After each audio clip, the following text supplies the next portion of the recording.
Hello.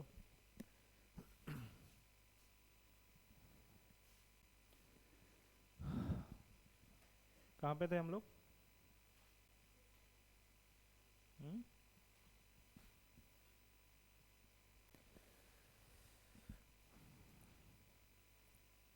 I think expenses में थे ना। एक्सपेंसेस का एलोकेशन, अपोर्शनमेंट सारा हो गया था।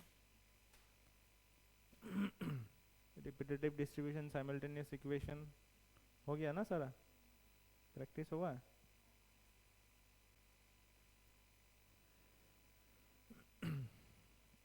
हम्म? एक बार बता देना, हम लोग नेक्स्ट क्लास में डिस्कस कर लेंगे, ठीक है? एक बार मार्क करके देना कौन सा डिस्कशन नहीं हुआ है, मतलब सॉल्व नहीं हुआ है। Will solve it in our next class. Okay, so today will be discussing cost accounting standards. But theory पढ़ना है। थियरी आई थिंक कर लोगे, करवाना है। चलो briefly we can discuss cost accounting standards, okay? As you know, the institute of cost accountants of India issues certain standards from time to time जो कि follow करना होता है, ठीक है? तो कॉस्ट अकाउंटिंग स्टैंडर्ड्स बोर्ड एक है जो कि institute of cost accountants of India के अंडर, ICA के अंडर में आता है, ठीक है? And that board is responsible for framing the various accounting standards and make revision to it from time to time, right?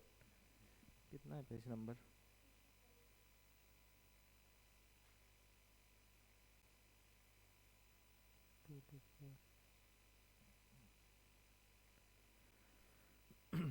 Yes.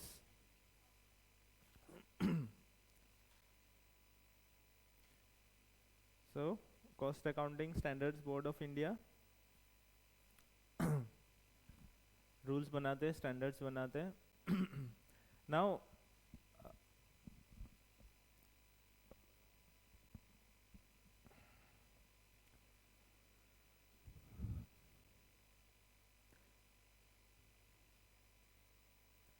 Companies cost records and audit rules, ठीक है? इसमें क्या बोलता है कि the government in exercise the powers conferred by section 148 issued the company's cost and audit rules 2014. These rules specify the companies that are required to maintain the cost records and undergo cost audits, ठीक है? सो ये rule specify करता है कि कौन कौन सा company को मैंडेटरीली कॉस्ट रिकॉर्ड मेंटेन करना है और किन लोग का कॉस्ट ऑडिट मैंडेटरी है, ठीक है? सो मेंटेनेंस ऑफ कॉस्ट रिकॉर्ड्स, किस किस को कॉस्ट रिकॉर्ड मेंटेन करना मैंडेटरी है?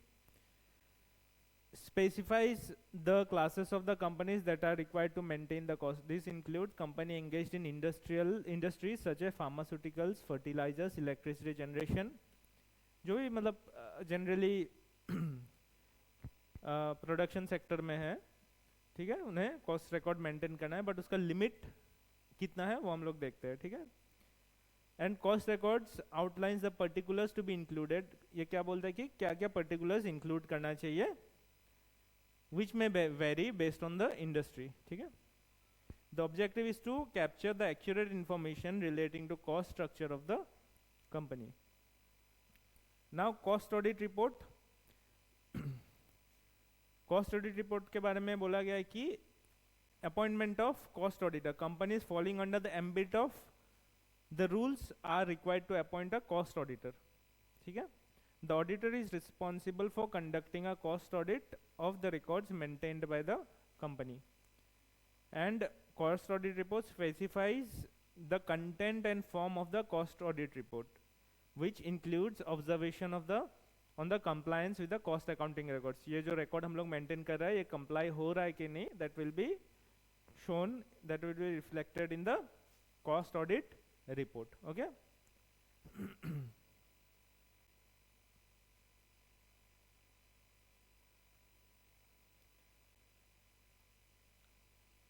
नाउ कॉस्ट ऑडिट का लिमिट कितना था as per companies act, anyone knows? Mandatory cost records किसको करना है, मेंटेन करना है, इसमें है क्या?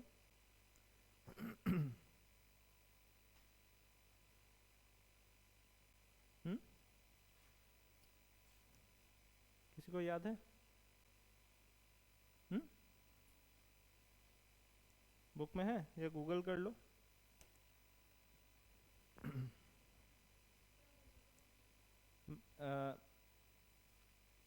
Maintenance of cost audit records, cost records and cost audit as per Companies Act 2013.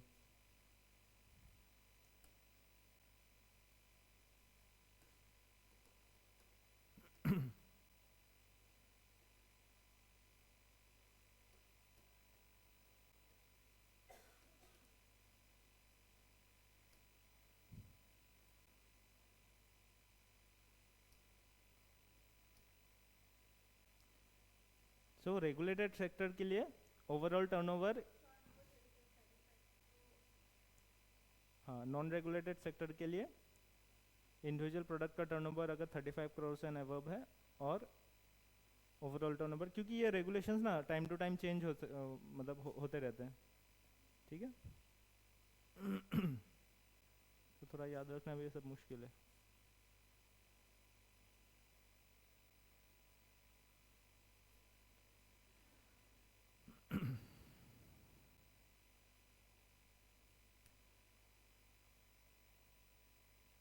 ठीक है, हम but now our concern is not the limit, क्योंकि वो आपका कंपनीज एक्ट में कवर होगा, है ना। Our concern is the, what is our concern, the various cost accounting standards, है ना। So there are 24 cost accounting standards, ठीक है। सब ऑर्डर में है ना, कुछ बीच में स्किप है? ऑर्डर में है, ठीक है। सो कॉस्ट अकाउंटिंग स्टैंडर्ड्स 1 बोलता है कि क्लासिफिकेशन ऑफ कॉस्ट, कॉस्ट को हमें किस बेसिस पे क्लासिफाई करना है। Cost accounting standard 2 capacity determination. Cost accounting standard 3 production and operation overhead. Cost accounting standard 4 says about, tell us about cost of production for captive consumption. 5 average cost of transportation. 6 material cost. 7 employee cost. 8 cost of utility. ये सारा याद कैसे रखना है, कौन सा cost accounting standards कौन सा है? देखो मैं तो I would like to tell about myself, मैं कभी ये सब याद नहीं रखता, but if you want to learn this या याद रखने का कोशिश करो, there are lots of YouTube videos that you can refer to, बहुत सारा शॉर्टकट्स वो लोग बताते, ठीक है। तो वैसे करके आप लोग जो आपको सही लगे वैसा करके याद रख लो। नाउ कॉस्ट अकाउंटिंग स्टैंडर्ड 1 में क्या बोलता है कि क्लासिफिकेशन ऑफ कॉस्ट, किस बेसिस पे हम लोग कॉस्ट को क्लासिफाई करेंगे। तो बहुत ही लिमिटेड से डिस्क्रिप्शन दिया गया है।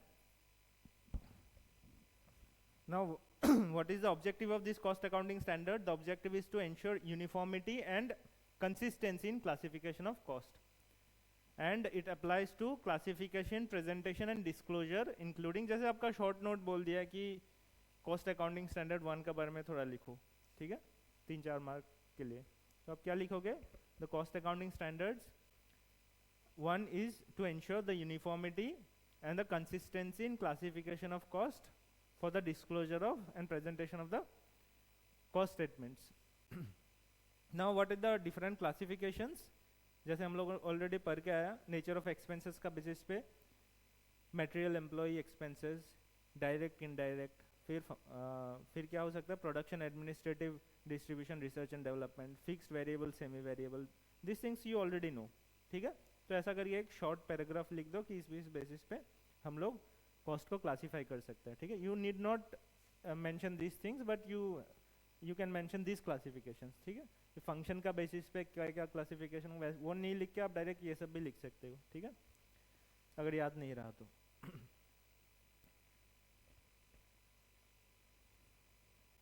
And one more thing, changes in classification are allowed only if it is required by the law or compliance with the standard. ठीक है, material changes must be disclosed in the cost statement. If you are changing any classification later on, then you have to mandatorily mention in the cost statements. Now cost accounting standards 2 says about capacity determination. ठीक है, this standard deals with the principles and methods determining the capacity facility for the producing and providing services to the entity. These standards deal with the principles and methods of classification, determination of the capacity of entity for ascertainment of the cost of the product or service, and the presentation and disclosure of cost statements. So this standard is all about कि company का कितना capacity है, and capacity shall be determined in terms of units of production और services और equivalent machine और man hours. जैसे capacity आप कैसे डिसाइड करोगे कि मेरा मशीन आवर कितना है या मैन पावर कितना है या फिर मेरा प्रोडक्शन कैपेसिटी क्या है. Now when we say about when talk about capacity, capacity क्या क्या होता है कि इंस्टॉल्ड कैपेसिटी, कि जो टेक्निकल आपको मशीन दिया गया है, मशीन में स्पेसिफिकेशन होता है ना, ठीक है. जैसे फॉर एग्जांपल गाड़ी जब आप खरीदते हो, मैक्सिमम स्पीड एक दिया जाता है कि 150 इज टॉप स्पीड, ठीक है. तो वो एक इंस्टॉल्ड कैपेसिटी क्या होता है, जो आपको मैन्युफैक्चरर आपको जो कैपेसिटी देता है वो हो गया आपका इंस्टॉल्ड कैपेसिटी, ठीक है. So it is based on the technical specification of the facility and technical evaluation capacity of the individual. मतलब अलग अलग, जैसे मैन पावर का इवेल्युएट कर रहे हो तो मैन पावर दिन में कितना काम कर सकता है, मैक्सिमम कितना काम कर सकता है, 12 आवर्स या 15 आवर्स, बट एक्चुअल में तो करता नहीं है, ठीक है. तो नेक्स्ट आता है नॉर्मल कैपेसिटी, क्योंकि अगर कोई आदमी, हम लोग कंटिन्यूसली तो 12 घंटा काम नहीं करवा सकता है, उसको ब्रेक देना पड़ेगा.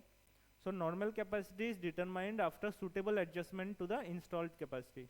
द एडजस्टमेंट क्या क्या एडजस्टमेंट करता है, time loss due to scheduled preventive और प्लांट मेंटेनेंस, ठीक है, नंबर ऑफ शिफ्ट्स और मशीन आवर्स और man hours, holiday, normal shutdown, normal idle time, normal time lost in the batch change over, ठीक है. सो इंस्टॉल्ड एक होता है हम लोग का इंस्टॉल्ड कैपेसिटी और एक नॉर्मल कैपेसिटी, ठीक है. सो नॉर्मल कैपेसिटी में हम लोग जो भी टाइम लॉस होता है ड्यू टू आइडल टाइम, ठीक है, ड्यू टू प्रिवेंटिव मेंटेनेंस, उसको हम लोग माइनस करके एडजस्ट करते हैं on the basis of practical scenarios, ठीक है. So this is all about capacity determination. अब जब फाइनल में जाओगे इसके रिगार्डिंग बहुत सारे क्वेश्चंस भी मिलेंगे, बट फॉर नाउ हमें सिर्फ थ्योरी पे फोकस करना है, ठीक है. And cost accounting standards 3 tell us about cost accounting standard on production and operation overhead, ठीक है. प्रोडक्शन ऑपरेशन ओवरहेड ऑलरेडी हम लोग पढ़ के आए हैं, है ना, कॉस्ट शीट बनाने का टाइम में. Now, what is the objective of this standard is to ensure uniformity and consistency in determining production and operation overhead with reasonable accuracy. हम लोगों को सजेशंस दिया जाता है कि ये एक्सपेंडिचर इसी में क्लासीफाई होना चाहिए, प्रोडक्शन वाला, क्योंकि हम लोग जब बात करते हैं कि प्राइमरी पैकेजिंग कहाँ पे जाना चाहिए, मटेरियल का पार्ट होना चाहिए, ठीक है. तो वो कहाँ से डिसाइड कर दे, ये स्टैंडर्ड्स ही हम लोग को बोलते हैं, ठीक है. जब मटेरियल वाला पढ़ेंगे तब वहाँ पे भी लिखा हुआ रहेगा. So this standards tell us about how to classify a particular transaction as production overhead and operation overhead, या फिर फैक्ट्री ओवरहेड, या फिर सेलिंग एंड डिस्ट्रीब्यूशन ओवरहेड, या फिर R&D ओवरहेड, ठीक है. So principles of measurement outlines principles for determining production and operation overhead, covering procurement, imputed cost, abnormal cost, subsidies, fines, penalties, credits, recoveries, इसको कैसे treat करना है वो भी हमें बताता है ये स्टैंडर्ड, ठीक है. Any more relevant point? Production and operation overhead are presented as separate cost head. Detailed presentation includes material, element wise, behavior wise, आप कैसे भी इसको presentation कर सकते हो. Any unabsorbed or overabsorbed, overabsorption is then reconciled. Disclosure is ठीक है, ये चलो. Now cost accounting standard on cost of production for captive consumption. Now tell me, थोड़ा आप लोग बताओ क्या है ये कैप्टिव कंजम्पशन, बिना पढ़े या थोड़ा जस्ट जनरल नॉलेज यूज करके बताओ क्या हो सकता है कैप्टिव कंजम्पशन।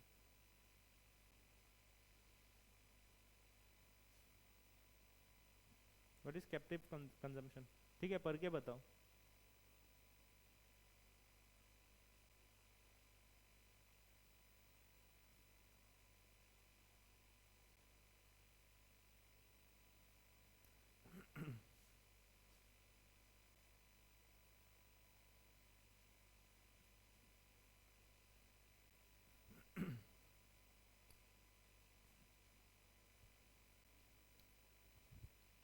क्या होता है कैप्टिव कंजम्पशन?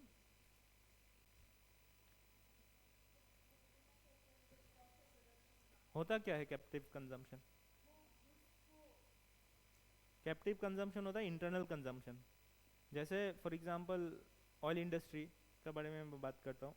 ऑयल इंडस्ट्री क्या करता है, इलेक्ट्रिसिटी भी प्रोड्यूस करते हैं, बट वो electricity is not sufficient enough to sell it to the outsiders. ठीक है, तो वो इलेक्ट्रिसिटी को क्या करता है, इंटरनली ही कंज्यूम कर लेते हैं। Now why is it necessary to determine the cost of the captive consumption? जो आप इंटरनली कंज्यूम कर रहे हो अपना प्रोडक्ट को, व्हाई इज इट नेसेसरी? हाँ हाँ, इंटरनल कंजम्पशन को ऊपर जीएसटी एप्लीकेबल होता है, तो उसके लिए चाहिए आपको। देन क्या होता है इंटरनल, जैसे इलेक्ट्रिसिटी का कॉस्ट आप कहाँ यूज़ कर रहे हो, आपका इंडस्ट्री में यूज़ कर रहे हो, वो जो फ्यूल प्रोड्यूस हो रहा है उसको इंडस्ट्री में फर्दर मशीनरी में यूज़ कर रहे हो, क्या वो कॉस्ट भी नहीं आना चाहिए? आना चाहिए ना, सारा कॉस्ट आपका प्रोडक्ट कॉस्ट में तो इंक्लूड होना चाहिए। सो इन कैप्टिव कंजम्पशन का कॉस्ट भी इंक्लूड होना चाहिए, कैलकुलेट होना चाहिए, प्रोडक्ट कॉस्ट में आना चाहिए। That's why it is important to find out the cost of captive consumption. ठीक है, जैसे यहाँ पे अगर आप डायरेक्टली नहीं निकाल सकते हो तो आप like good and quality market में उसका क्या प्राइस है उस बेसिस पे भी आप उसका प्राइस निकाल सकते हो। जैसे आपका आप खुद नहीं निकाल पा रहे हो, आपका कुछ लेट डाउन प्रोसीजर नहीं है, then you can what you can do is market में उसका क्या प्राइस है। अभी फॉर एग्जांपल इफ आई से, जैसे मैं इलेक्ट्रिसिटी का एग्जांपल लिया, ऑयल इंडिया प्रोड्यूस करता है, मान लो उसको बाहर सेल करके ज़्यादा पैसा मिल रहा है और इंटरनली वो जैसे बाहर से अगर खरीद रहा है, बाहर से खरीद रहा है 10 रुपया करके मान लो पर किलोवाट। ठीक है, और पर यूनिट, सॉरी पर किलोवाट नहीं, पर यूनिट 10 करके खरीद रहा है बाहर से, एपीडीसीएल प्रोवाइड करे 10 रुपीज़ करके। बट मैं जो इंटरनली प्रोड्यूस कर रहा हूँ, इंटरनल जनरेट करके इंटरनली कंज्यूम कर रहा हूँ, उसका कॉस्ट आ रहा है मान लो 12 रुपीज़। ठीक है, तो मैं कौन सा प्रेफर करूँगा? 10 रुपीज़ बाहर से खरीदना प्रेफर करूँगा, और उसी चीज़ को जो जिससे मेरा इलेक्ट्रिसिटी बन रहा है उसको मैं कुछ और पर्पज़ के लिए यूज़ करना चाहूँगा। समझ रहे हो? So that's why pricing the product of the captive consumption is also necessary. ठीक है, now cost accounting standard on determination of the average cost of transportation. Transportation cost obviously क्यों निकालना ज़रूरी है? ताकि हमें पता चले कि मेरा फाइनल प्रोडक्ट का कॉस्ट, मेरा सेलिंग एंड डिस्ट्रीब्यूशन या प्रोक्योरमेंट कॉस्ट कितना है। So the objective of this cost is to bring uniformity in the application of principles and methods used in determining the average equalized transportation cost.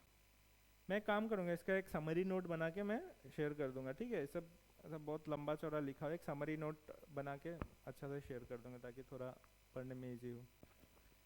And what is the scope of this standard? This standard should be applied for calculation of cost of transportation required under any statute or regulation for any other purpose. Examples कुछ दिया हुआ, क्यों जरूरी है?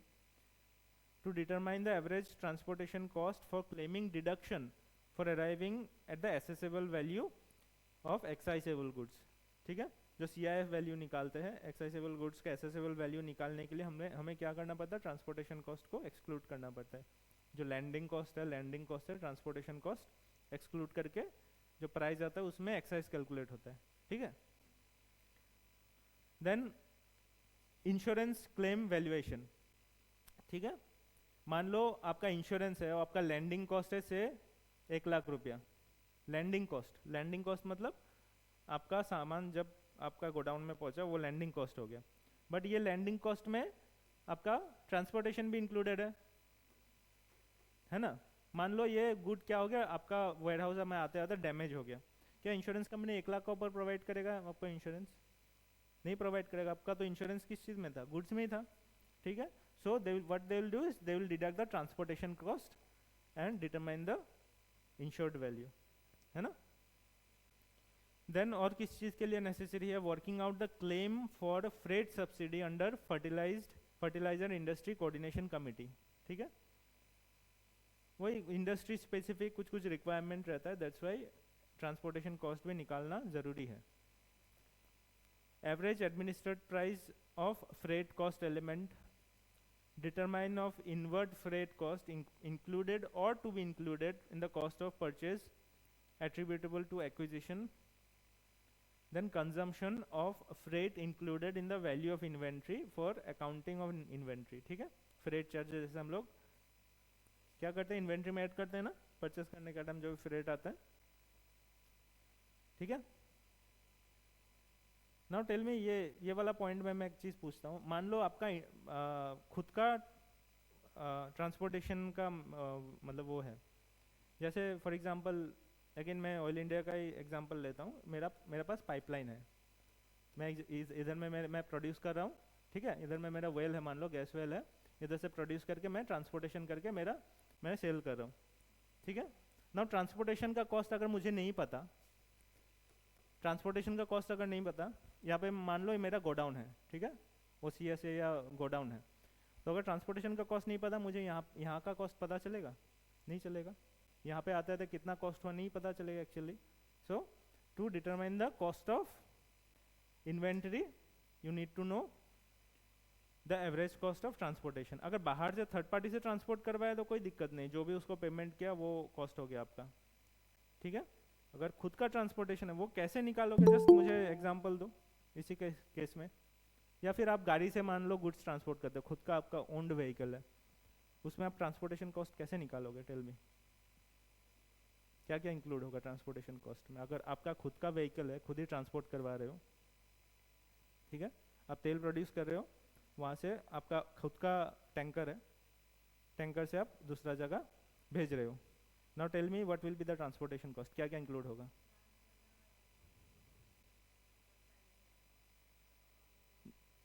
नहीं, वो तो बाद फ्रंट वाला प्राइस ही तो डिटरमाइन करना है ट्रांसपोर्टेशन ऐड करके।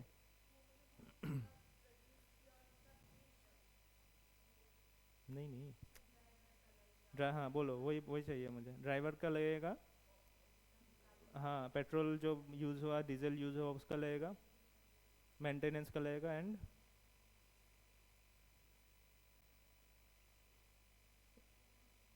लोडिंग अनलोडिंग लगेगा, और एक एलिमेंट मिस कर रहे हो,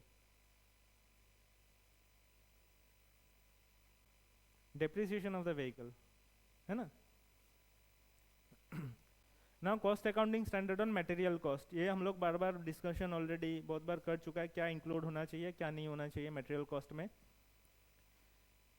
है ना। ठीक है, इसको तो आई थिंक फर्दर डिस्कशन नहीं करने से भी चलेगा। इवन एम्प्लॉय कॉस्ट भी हम लोग डिस्कस कर चुका ऑलरेडी।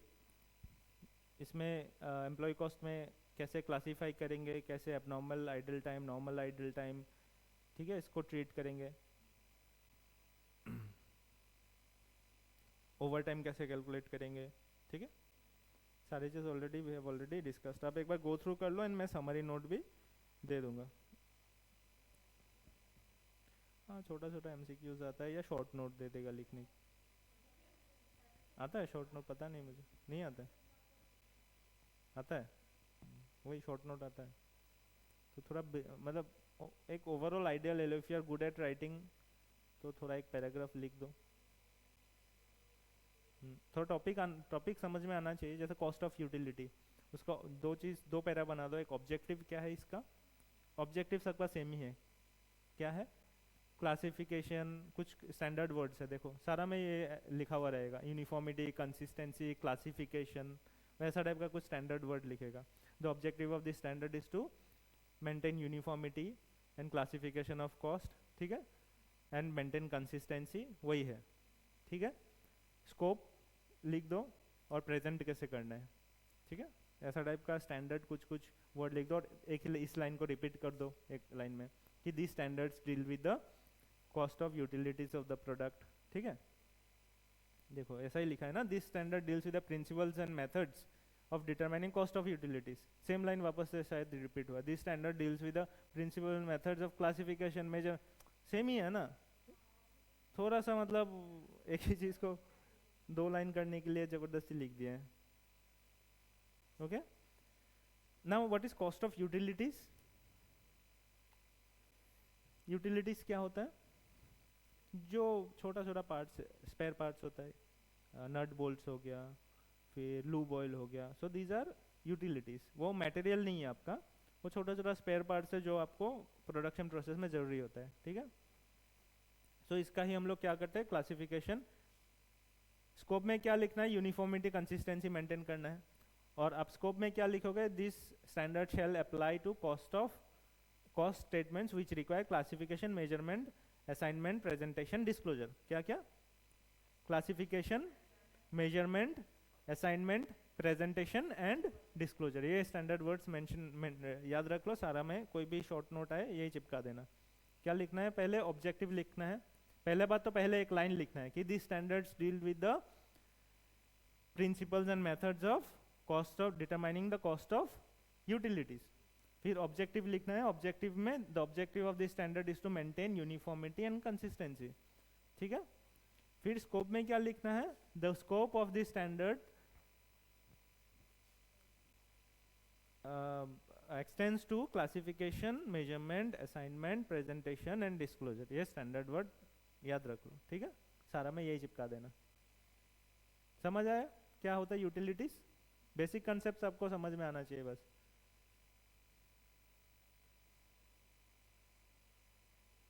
हाँ, इसमें ये जरूर है, this standard shall not be applicable to the organization primarily engaged in the generation and sale of utility। अगर उसका बिजनेस ही वही है, नट बोल्ट्स बनाना उसका बिजनेस ही है, तो उसके लिए तो वो यूटिलिटीज नहीं रहा। हाँ, तो उसके लिए वो क्या हो जाएगा, अगर वो खुद का ही नट बोल्ट्स यूज कर रहा है, कैप्टिव कंजम्पशन हो जाएगा, है ना। मान लो कोई नट बोल्ट्स का उसका बिजनेस है, खुद का ही नट बोल्ट्स वो अपना मशीन में लगा रहा है, वो कैप्टिव कंजम्पशन में आ जाएगा। ना cost accounting standard on packing material cost, this you know, है ना, समझ आता है। उसका भी वैसे लिखना है, this standard deals with the principles and methods of determining the packing material cost.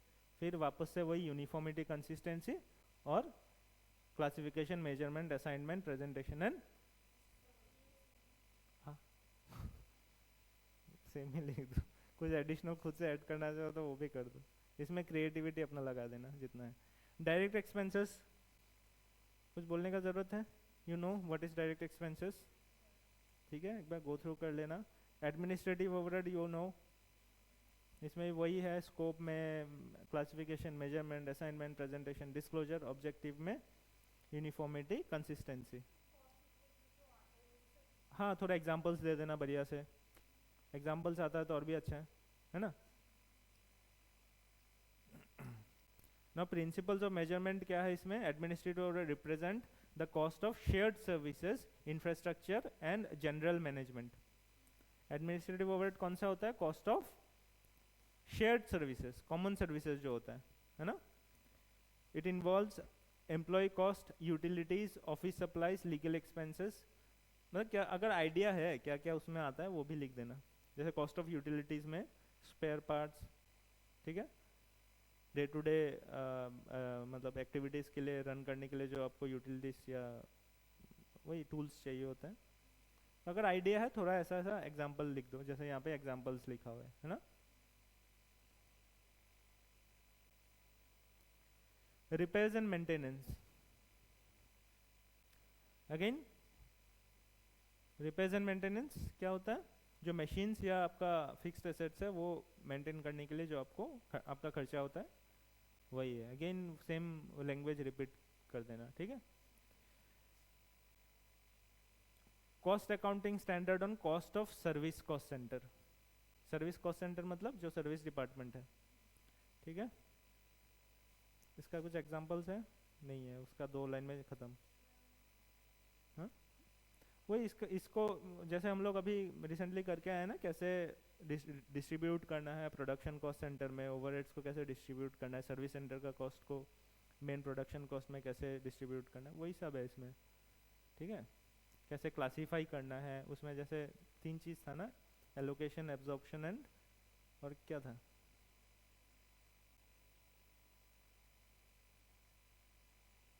Apportionment.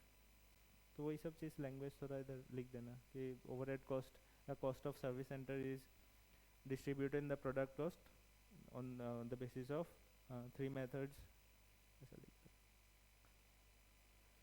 Pollution control cost,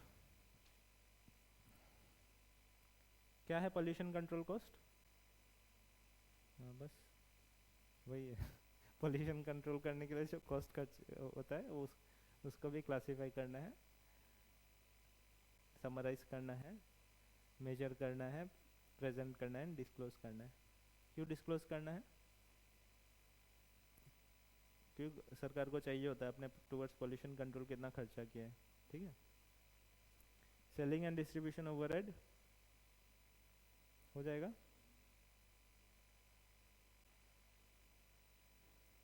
depreciation and amortisation हो जाएगा।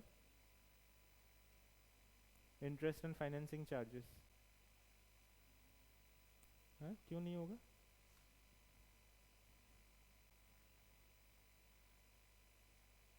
इसमें आप लोग का इसमें तो ज़्यादा कुछ दिया हुआ ही नहीं है, जस्ट 2 लाइन में ख़त्म कर दिया है। थोड़ा बड़ा टॉपिक है, आई थिंक फाइनल में आएगा इसका, ठीक है।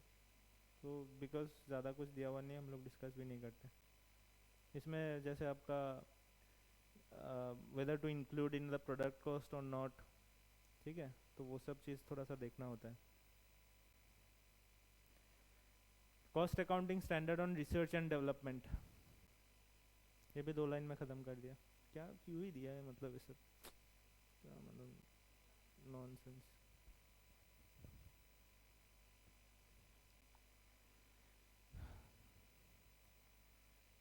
जॉइंट कॉस्ट क्या होता है? जॉइंट कॉस्ट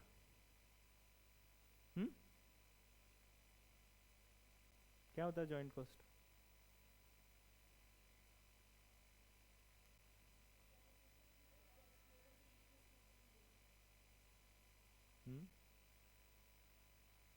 नहीं, जॉइंट कॉस्ट क्या होता है वो ठीक है, वो कैसे लिखोगे वो मैं नहीं बोल रहा हूँ। And why is it required to determine joint cost?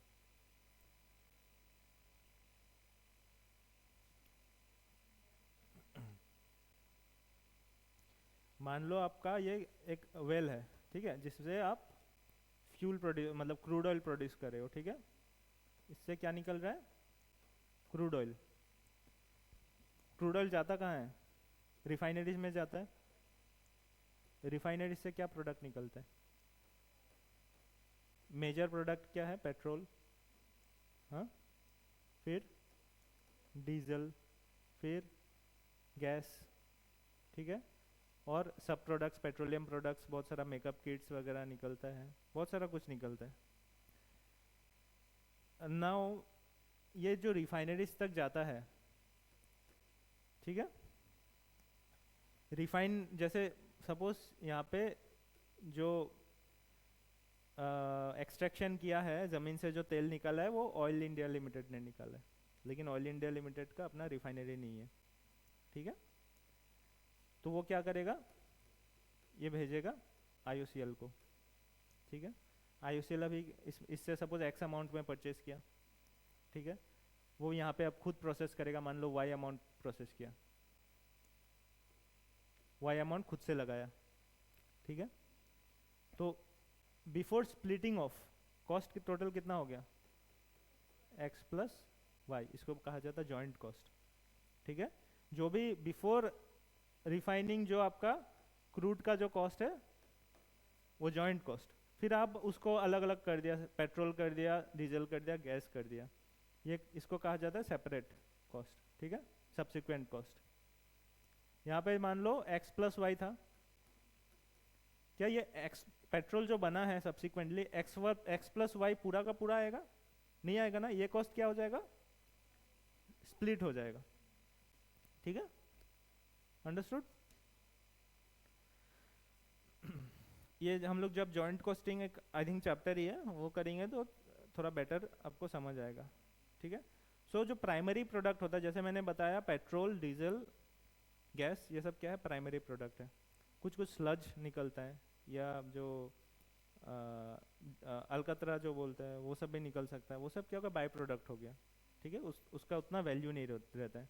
सो एक होता है जॉइंट प्रोडक्ट, एक बाय प्रोडक्ट। ठीक है, तो हम लोग जब वो चैप्टर करेंगे ना तो better will discuss in detail. Royalty technical know how fee, as a name suggest, ये क्या है, आप किसी का कोई पेटेंट यूज कर रहे हो तो उसको आपको क्या करना पड़ेगा, रॉयल्टी पे करना पड़ेगा, है ना। So how to classify this cost, whether to include in the direct material cost और नॉट। ठीक है, तो वो सब इसमें कवर होता है ना। Cost accounting standard on quality control, quality control में अगर खर्चा करो उसको भी आप कैसे क्लासिफाई करना है, वो स्टैंडर्ड्स गाइड करता है। So quality control cost incurred in house includes aggregate cost of resources consumed. Quality control cost आप इन हाउस भी कर सकते हो, आउटसोर्स भी कर सकते हो, थर्ड पार्टी को भी दे सकते हो, है ना। या अगर आउटसोर्स करते हो तो जो भी प्राइस में invoice price agreed upon net of discounts उसको आप क्वालिटी कंट्रोल कॉस्ट में दिखाओगे। It includes cost of conformance of quality, conformance to quality, namely prevention cost and appraisal cost। इसका और एक नाम क्या है, प्रिवेंशन कॉस्ट या appraisal cost. Identification of quality control cost based on traceability, finance cost in connection with self generated और procured resources excluded from quality control cost. अगर कुछ फाइनेंस कॉस्ट है तो वो आपको क्वालिटी कॉस्ट से एक्सक्लूड करना पड़ेगा। Quality control cost exclude imputed cost, opportunity cost को भी एक्सक्लूड करता है क्वालिटी कंट्रोल कॉस्ट में। ठीक है, subsidies grants, we all know subsidies grants अगर कुछ रिसीव हुआ है तो उसको माइनस करना है, उसको इंक्लूड नहीं करना है। तो बोरिंग लगा ये chapter. Manufacturing cost, manufacturing cost क्या होता है, जो भी हम लोग कॉस्ट शीट में पढ़ा ना, कहाँ पे कॉस्ट ऑफ प्रोडक्शन जो आता है वही मैन्युफैक्चरिंग कॉस्ट में सारा चीज़ इंक्लूड होना चाहिए। ठीक है, एंड ओवरबर्डन, क्या है ओवरबर्डन रिमूवल कॉस्ट,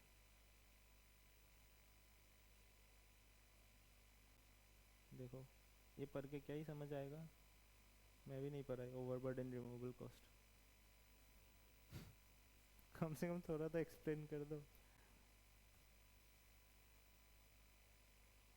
क्या होता है ओवरबर्डन रिमूवल कॉस्ट।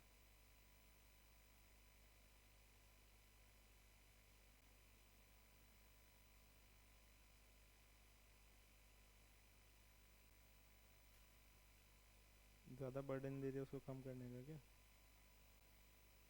मतलब मशीन को शायद ज़्यादा रन कर रहे हो तो वो कम करने के लिए आपको मशीन बंद करना पड़ेगा।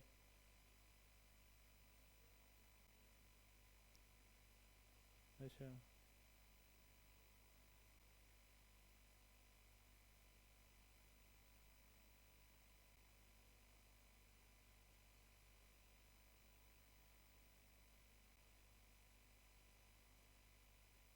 ये इंडस्ट्री स्पेसिफिक है एक्चुअली। जो स्लज वगैरह वेस्ट रिमूवल के लिए जो खर्चा होता है उसको ओवरबर्डन रिमूवल कॉस्ट बोलते हैं।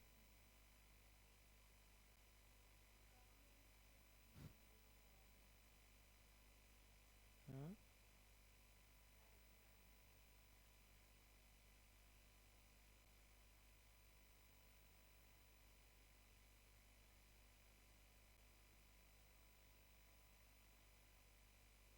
कॉस्ट ओवरबर्डन रिमूवल कॉस्ट है the cost incurred to remove the overlying material from the mine site. जैसे ब्लास्ट किया, बहुत सारा वो वेस्ट स्कैटर हो गया, तो उसको हटाने के लिए आपको खर्चा करना पड़ा, तो वो हो गया overburden removal cost. Industry specific है, माइन इंडस्ट्री रिलेटेड है, ठीक है। And treatment of revenue in cost statement. क्या ये क्यों दिया ये चैप्टर, मुझे समझ नहीं आया।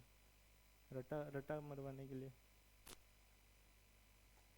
थोड़ा एक्सप्लेन भी कर दे ईच टॉपिक को, तब भी समझ आता है। 2 लाइन लिख दिया ऑब्जेक्टिव स्कोप, उसको रिपीटेटिव मोड में लिख दिया है सारा का सारा।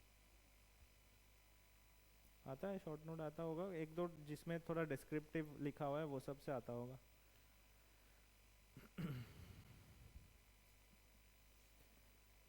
डन। अभी हम लोग थोड़ा डिस्कस करते हैं एक नया चैप्टर जो कि है cost book keeping. Book keeping तो हमें पता है क्या होता है।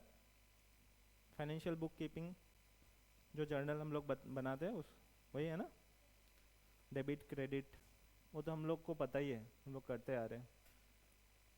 Now when we talk about cost bookkeeping, जो हम लोग को हम लोग जो कॉस्ट को लेके खेलेंगे उसके लिए हमें कॉस्ट का डेटा चाहिए होगा, है कि नहीं।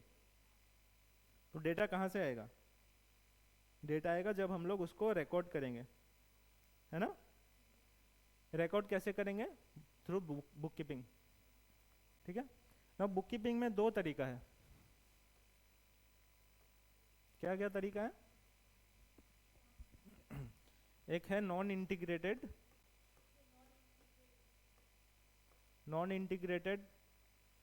और एक है इंटीग्रेटेड। क्या होता है नॉन इंटीग्रेटेड एंड इंटीग्रेटेड?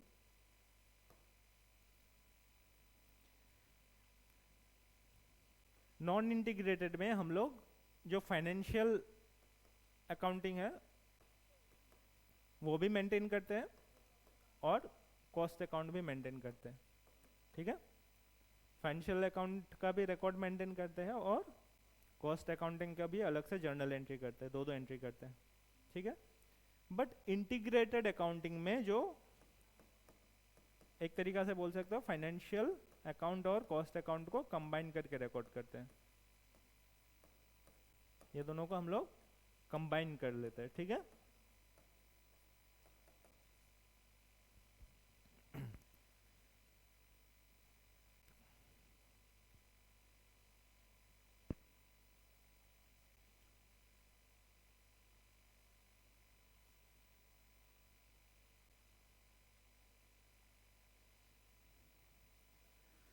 हाँ, तो नॉन इंटीग्रेटेड में हम लोग फाइनेंशियल और कॉस्ट अकाउंटिंग को अलग अलग शो करते हैं और इंटीग्रेटेड में कंबाइन करके शो करते हैं, ठीक है। नाउ एक चीज बताओ, फाइनेंशियल अकाउंटिंग में there are different types of accounts. क्या क्या टाइप्स ऑफ अकाउंट्स है? Types of accounts 3 categories of accounts है ना, golden rule of double entry में। Personal, real and nominal. Financial account में हम लोग तीनों रिकॉर्ड करते हैं कि नहीं। बट कॉस्ट अकाउंटिंग का रिकॉर्ड जो नॉन इंटीग्रेटेड में हम लोग मेंटेन करेंगे वो only will concentrate only on nominal account, ठीक है। ओनली ऑन, हम लोग पर्सनल अकाउंट और रियल अकाउंट रिकॉर्ड नहीं करेंगे, ठीक है। पर्सनल और रियल अकाउंट रिकॉर्ड नहीं करेंगे। क्यों नहीं करेंगे?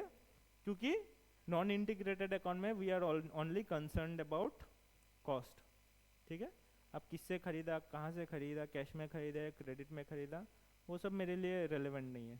मेरे लिए क्या रेलेवेंट है? कॉस्ट, कितना में खरीदा, किससे खरीदा, कैश में खरीदा, क्रेडिट में खरीदा, उससे रेलेवेंट नहीं। मेरे लिए कितना में खरीदा उतना ही चाहिए, या कितना में आपने सर्विस लिया, ठीक है। सिर्फ रियल अकाउंट एक ही सिनेरियो में आ सकता है, जो कि है जब स्टॉक का वैल्यूएशन करेंगे तब हो सकता है, तब रियल का काम आता है, ठीक है। नाउ इंटीग्रेटेड अकाउंट में हम लोग क्या करते हैं? पर्सनल रियल नॉमिनल, तीन है। इंटीग्रेटेड में क्या करते हैं, जो personal account as per financial accounts होगा, जैसे फाइनेंशियल अकाउंट्स में हम लोग करते हैं वही होगा, ठीक है। रियल अकाउंट ये भी फाइनेंशियल अकाउंट्स का हिसाब से भी होगा, बट नॉमिनल अकाउंट जो होगा वो एज पर कॉस्ट अकाउंट्स के हिसाब से होगा, ठीक है। Understood. Now tell me one thing, जब मैं बोल रहा हूँ कि यहाँ पे cost accounting non integrated account में मैं सिर्फ नॉमिनल अकाउंट रिकॉर्ड करूँगा, ठीक है। नॉमिनल अकाउंट एक फॉर एग्जांपल एक परचेजेस का एंट्री मान लो। फाइनेंशियल अकाउंटिंग में क्या होगा, purchase account debit, debit to cash या क्रेडिटर्स अकाउंट, कैश ही मान लेता हूँ, ठीक है, कैश अकाउंट, ठीक है। ये पर्सनल परचेजेस क्या हो गया, नॉमिनल अकाउंट, और कैश रियल अकाउंट, राइट। मैंने क्या बोला यहाँ पे कि कॉस्ट अकाउंटिंग का रिकॉर्ड का हिसाब से मैं सिर्फ नॉमिनल अकाउंट ही रिकॉर्ड करूंगा, मतलब सिर्फ मैं परचेजेस रिकॉर्ड करूंगा, परचेजेस कंट्रोल अकाउंट, या परचेजेस नहीं होगा बट फॉर द टाइमिंग में लिखता हूँ परचेजेस अकाउंट ही लिखता हूँ। मटेरियल कंट्रोल अकाउंट होता है बट उसमें मैं जा रहा हूँ, बट फिर फिलहाल के हिसाब से मैं परचेजेस ही लिख रहा हूँ। बट मुझे तो डेबिट क्रेडिट कंप्लीट करना है, अदरवाइज वो बुक कीपिंग कैसे हुआ, वो तो सिंगल साइडेड हो गया। तो क्रेडिट में मुझे कुछ लिखना पड़ेगा, क्या लिखूंगा,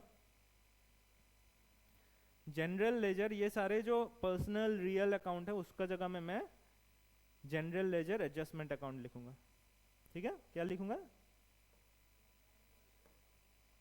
जनरल लेजर एडजस्टमेंट अकाउंट, ये एक तरीका से एक बैलेंसिंग अकाउंट है, ठीक है। जहां पे भी पर्सनल एंड रियल अकाउंट का नाम आएगा वहां पे मैं जनरल एडजस्टमेंट अकाउंट यूज करूंगा, ठीक है, general ledger adjustment account, understood. Now इसी केस को मैं अगर इंटीग्रेटेड में यूज करूं, वहां पे कैसे यूज करूंगा, ये कंट्रोल अकाउंट यूज करूंगा। नाउ बिफोर दैट मैं कंट्रोल अकाउंट का कंसेप्ट समझाता हूँ। यहाँ पे जो भी हम लोग nominal account as per integrated, मतलब कॉस्टिंग रिकॉर्ड, चाहे वो इंटीग्रेटेड हो या नॉन इंटीग्रेटेड हो, मैंने क्या बोला, आप अगर कॉस्ट अकाउंटिंग का रिकॉर्ड मेंटेन कर रहे हो तो सिर्फ नॉमिनल अकाउंट रिकॉर्ड करना है, ठीक है। यहाँ पे भी नॉमिनल का हिसाब से ही रिकॉर्ड होगा। नाउ नॉमिनल जब हम लोग रिकॉर्ड करते हैं तो हम लोग डायरेक्ट जो परचेजेस सेल्स वैसे रिकॉर्ड नहीं करते, हम लोग कुछ कंट्रोल अकाउंट्स बनाते हैं। क्या बनाते हैं, कंट्रोल अकाउंट। जैसे मटेरियल का केस में स्टोर्स कंट्रोल अकाउंट या मटेरियल्स कंट्रोल अकाउंट, ठीक है। लेबर का केस में wages control account, salaries control account, ठीक है। वैसे करके हम लोग मेंटेन करते हैं। नाउ कंट्रोल अकाउंट क्या होता है, मान लो फॉर एग्जांपल आपके पास मल्टीपल मटेरियल्स हैं ए बी सी डी, ठीक है। आप स्टोर्स लेजर मेंटेन करते हो, फीफो लीफो चाहे जो भी मेथड से, ठीक है। मान लो ये आपके पास 4 प्रोडक्ट है, आपने यहाँ से 10,000 खरीदा, एक का 10,000 खरीदा, इसका 20,000 खरीदा, ठीक है, इसका 30,000 खरीदा, इसका 40,000 खरीदा, ठीक है। नाउ ये सारा इंडिविजुअल आपका स्टोर्स लेजर है। क्या है, स्टोर्स लेजर, जो हम लोग FIFO method, LIFO method, weighted average method use करके जो बनाते हैं वही है ये मैं टी फॉर्मेट में दिखाया, बट हम लोग अलग तरीका से बनाते हैं, बट फॉर द ईज मैं सिर्फ टी फॉर्मेट में एक बार बता रहा हूँ। ये सारा जो मटेरियल है इसके लिए मैं एक मटेरियल्स या स्टोर्स कंट्रोल अकाउंट बनाऊंगा, ठीक है। मटेरियल्स कंट्रोल अकाउंट या स्टोर्स कंट्रोल अकाउंट। तो यहाँ पे कितना टोटल मैंने परचेस किया, 1 लाख का मैंने टोटल परचेस किया, ठीक है। अभी मान लो मैंने यहाँ पे आउट ऑफ ए मैंने 8,000 इशू किया, 8,000 इशू किया, इसमें 15,000 इशू किया, ठीक है, इसमें 20,000 इशू किया, ठीक है, इसमें 32,000 इशू किया। टोटल कितना इशू किया मैंने, 75,000, है ना। तो ये 75,000 यहाँ पे जाएगा, ठीक है। तो इस हिसाब से ये बैलेंस होगा, ठीक है। अभी मान लो ये 10, 20, 30, 40 मैंने किससे परचेस किया, कैश में परचेस किया होगा या क्रेडिट में परचेस किया, ठीक है ना। अगर मैं नॉन इंटीग्रेटेड मेथड से बना रहा हूं तो यहां पे मैं क्या लिखूंगा, जनरल लेजर एडजस्टमेंट अकाउंट, ठीक है। ये जो मैंने इशू किया कहां पे इशू किया, जो 75,000 है वो कहां पे इशू किया मैंने, हाँ प्रोडक्शन में इशू किया, हाँ प्रोडक्शन प्रोसेस में इशू किया ना। ये स्टोर्स का बात करो, मैं फिनिश प्रोडक्ट्स का नहीं बात कर रहा हूँ, स्टोर्स। तो स्टोर्स कहाँ पे इशू किया, मशीन में यूज किया ना। तो उसके लिए भी आपका प्रोडक्शन कंट्रोल अकाउंट या WIP कंट्रोल अकाउंट अलग अलग, हाँ अभी एंट्रीज हम लोग एक एक करके देखेंगे। मतलब basically you have understood the concept of control account, ठीक है। चाहे वो इंटीग्रेटेड हो या नॉन इंटीग्रेटेड, हम लोग कॉस्ट वाला नॉमिनल वाला पार्ट को कहाँ पे रिकॉर्ड करेंगे, कंट्रोल अकाउंट में, ठीक है। नॉमिनल वाला पार्ट रिकॉर्ड करेंगे कंट्रोल अकाउंट में। अगर नॉन इंटीग्रेटेड है तो हम लोग क्या करेंगे, जो रियल और नॉमिनल वाला को हम लोग लिखेंगे जनरल लेजर एडजस्टमेंट अकाउंट। अगर इंटीग्रेटेड है तो उसी नाम से लिखेंगे जैसे फाइनेंशियल में लिखते हैं, ठीक है। फाइनेंशियल तो ऑब्वियसली ये वाला तो बनाने के लिए बोलेगा नहीं आपको, इधर ये बोलेगा या ये बोलेगा, दोनों में से कोई एक बनाने बोलेगा, है ना। अगर ये बोला नॉन इंटीग्रेटेड बोला then will write general ledger adjustment account, और इंटीग्रेटेड बोला तो जो भी रिस्पेक्टिव GL लेजर है नाम है, okay. Now will try to understand some entries. मुझे बुक दे दो ताकि मैं देख देख के एंट्रीज थोड़ा एक्सप्लेन करके बता सकूं, है ना। मैं बुक नहीं लाया खुद का।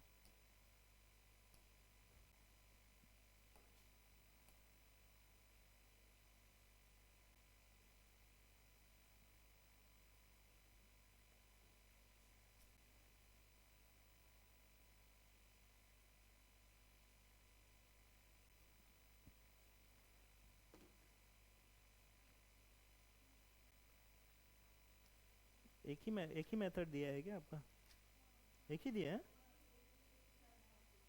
अरे ये क्या तरीका हुआ, ओ नो, ये क्या तरीका हुआ भाई, कौन सा दिया, नॉन इंटीग्रेटेड, ओके। चलो नॉन इंटीग्रेटेड में हमें पता है कि क्या पता है हमें, कहाँ पे रिकॉर्ड करना है रियल और पर्सनल को, जनरल लेजर एडजस्टमेंट अकाउंट। एक बार बुक बंद करो, मैं पूछता हूँ आप लोग बताओ क्या एंट्री होगा, ठीक है। मटेरियल परचेज्ड,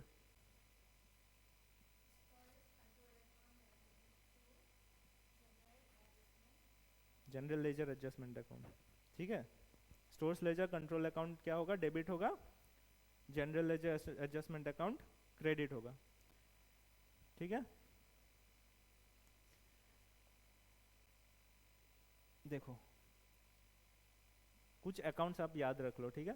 जब स्टोर्स में हो, ये स्टोर्स हो गया, तो ये क्या होगा, stores ledger control account. Stores control account लिख लो या स्टोर्स लेजर कंट्रोल अकाउंट लिख लो, कुछ दिक्कत नहीं है, या मटेरियल्स लेजर भी लिख सकते हो, ठीक है। अभी आप फैक्ट्री में इशू कर दिया, ये फैक्ट्री है, ठीक है। फैक्ट्री में जब आप मटेरियल इशू करते हो, फैक्ट्री में कुछ भी काम होता है, वो उसको क्या कहा जाता है, WIP कंट्रोल अकाउंट, ठीक है। वर्क इन प्रोग्रेस, क्योंकि फैक्ट्री में क्या होता है, वर्क इन प्रोग्रेस ही होता है ना। और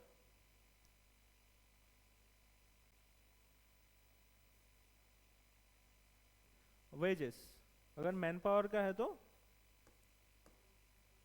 ये क्या होगा, वेजेस कंट्रोल अकाउंट, ठीक है। ये आपका फैक्ट्री तक का बात हो गया, है ना। फिर उसके बाद ऊपर से क्या क्या एक्सपेंसेस आता है, एक्सपेंसेस का टाइप्स मुझे बता दो फटाफट। ओवरहेड्स आता है, अभी द क्वेश्चन इज क्या ओवरहेड्स अलग अलग करके मेंटेन करना है, जैसे हम लोग selling distribution overhead, production overhead, अगर अलग अलग दिया हुआ है तो यू मेंटेन इट सेपरेटली, ठीक है, selling and distribution overhead control account या जैसे दिया हुआ है, बट जनरली विल से कि ओवरहेड्स है तो ओवरहेड कंट्रोल अकाउंट, ठीक है। और क्या अकाउंट टाइप्स बन सकता है, एक तो जनरल लेजर एडजस्टमेंट मैंने बता दिया, जनरल एक्सपेंसेस जो है, जनरल आइटम्स, जनरल लेजर्स जो होता है उसको हम लोग क्या बोलेंगे, जनरल लेजर एडजस्टमेंट अकाउंट, ठीक है। इसमें क्या क्या आएगा, पर्सनल और रियल अकाउंट्स, ठीक है। फिर क्या होगा, आपका प्रोसेसिंग होके क्या निकलेगा, फाइनल प्रोडक्ट, उसको क्या बोलते हैं हम लोग, फिनिश गुड्स। तो इसके लिए जो लेजर बनेगा वो क्या बनेगा, finished goods control account, right. फिर अल्टीमेटली आपका जो प्रॉफिट और लॉस निकलेगा, है ना, प्रॉफिट एंड लॉस निकलेगा, उसको क्या बोलेंगे, costing profit and loss account, ठीक है।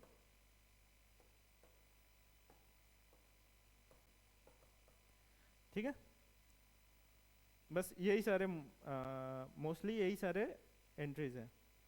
नाउ टेल मी, अभी एक एक करके वापस से मैं आता हूँ, एंट्री पूछता हूँ, आप बताओ, ठीक है।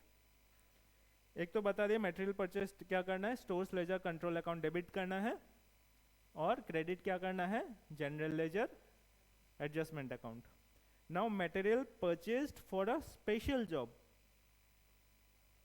स्पेशल जॉब मतलब आप डायरेक्ट स्टोर्स में नहीं लिया, वेयरहाउस में नहीं लिया, उसको आपने डायरेक्ट मशीन में डाल दिया, ठीक है, अंडरस्टूड। मशीन कहाँ पे है, यहाँ पे, फैक्ट्री यहाँ पे है, तो डायरेक्ट इसमें इशू कर दिया, तो आपका एंट्री क्या बनेगा, WIP कंट्रोल अकाउंट डेबिट होगा to general ledger adjustment account.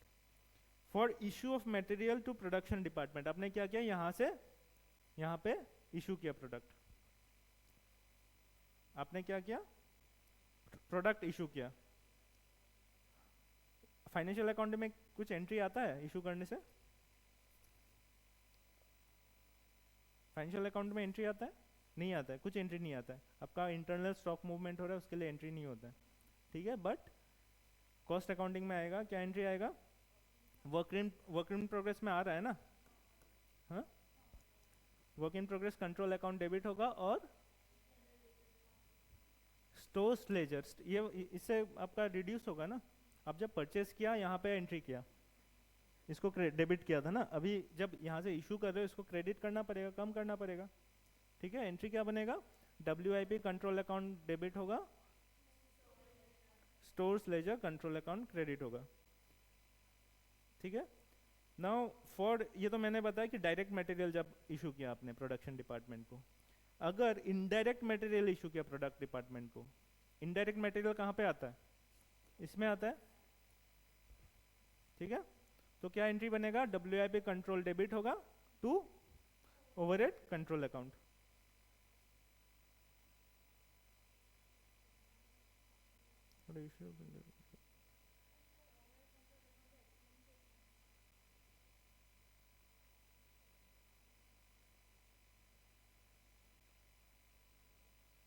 I think कुछ एंट्री में फ्लो में गड़बड़ है। Indirect measures to production department में stores ledger control account, okay okay, ठीक है।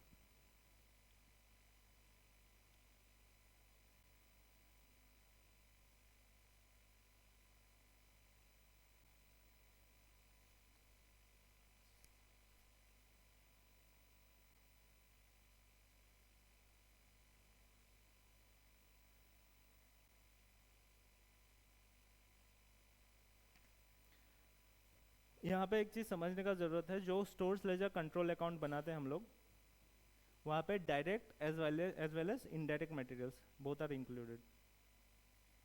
जो मटेरियल मतलब स्टोर्स लेजर कंट्रोल अकाउंट है, चाहे वो आप डायरेक्ट मटेरियल परचेस करो या इनडायरेक्ट मटेरियल परचेस करो, अल्टीमेटली यहाँ पे आता है। ठीक है,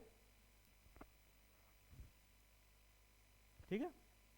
तो यहाँ से जब अगर यहाँ पे इशू कर रहे हो तो आपका एंट्री क्या हो रहा है, WIP कंट्रोल डेबिट हो रहा है, ठीक है, to stores ledger control account. ठीक है, अगर यहाँ से आप यहाँ पे इशू कर रहे हो, फैक्ट्री में इशू कर रहे हो, बट वो जा रहा है कहाँ, ओवरहेड्स का कैटेगरी में जा रहा है। ठीक है, तो वो क्या होगा, ओवरहेड्स कंट्रोल डेबिट होगा,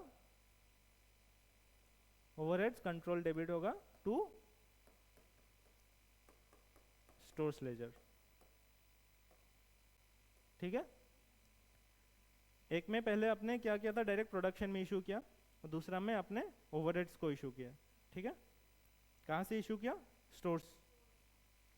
for returning of material to supplier, आपने परचेज किया था, परचेज रिटर्न किया, उल्टा एंट्री हो जाएगा टू स्टोर्स लेजर। परचेजेस का टाइम में जो एंट्री किया था स्टोर्स लेजर डेबिट करके GL एडजस्टमेंट किया था, अभी उसका उल्टा करना है। फिर for materials return from production department, पहले आपने यहाँ पे इशू किया था, अभी ये वाला रिटर्न कर रहा है, तो उसका उल्टा एंट्री हो जाएगा, है ना।